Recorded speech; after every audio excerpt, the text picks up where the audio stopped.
cacing yang berselawat 1000 kali setiap hari.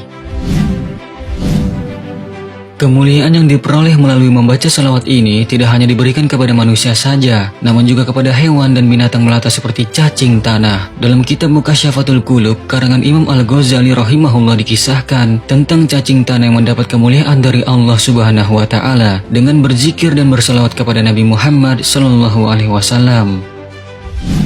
Suatu ketika, Nabi Daud alaihissalam sedang duduk di tempat peribadahannya sambil membaca kitab Zabur. Kemudian beliau kaget terheran melihat seekor cacing berwarna merah di tanah. Maka Nabi Daud pun berbisik dalam hatinya, apa maksudnya Allah menciptakan cacing tanah ini?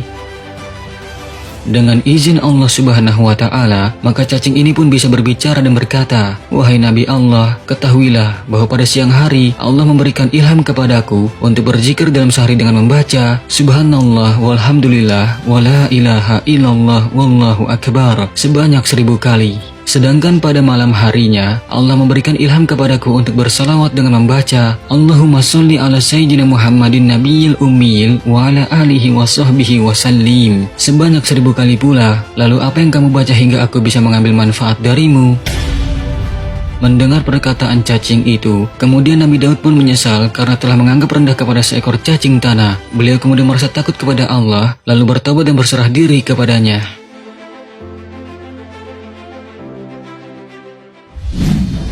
Sahabat beriman, sebenarnya ada begitu banyak dalil-dalil yang menjelaskan tentang keutamaan bersalawat kepada Rasulullah Shallallahu Alaihi Wasallam. Namun adanya riwayat kisah-kisah seperti ini seharusnya bisa menambah kecintaan kita kepada baginda Rasulullah Shallallahu Alaihi Wasallam. Maka dari itu, kita sebagai umatnya patutlah bersyukur dan memperbanyak salawat kepadanya. Dan ketahuilah bahwa ketika kita bersalawat untuk Rasulullah, maka Rasulullah Shallallahu Alaihi Wasallam mengetahui nama kita yang bersalawat untuknya. Dan cukuplah dengan firman Allah Subhanahu Wa Taala yang mengatakan, Innallaha wa malaikatahu yusholluna 'alan nabi ya ayyuhallazina amanu shollu 'alaihi wa sallimu taslima. Sesungguhnya Allah dan para malaikatnya bersalawat untuk Nabi. Wahai orang-orang yang beriman, bersalawatlah kamu untuk Nabi dan ucapkanlah salam dengan penuh penghormatan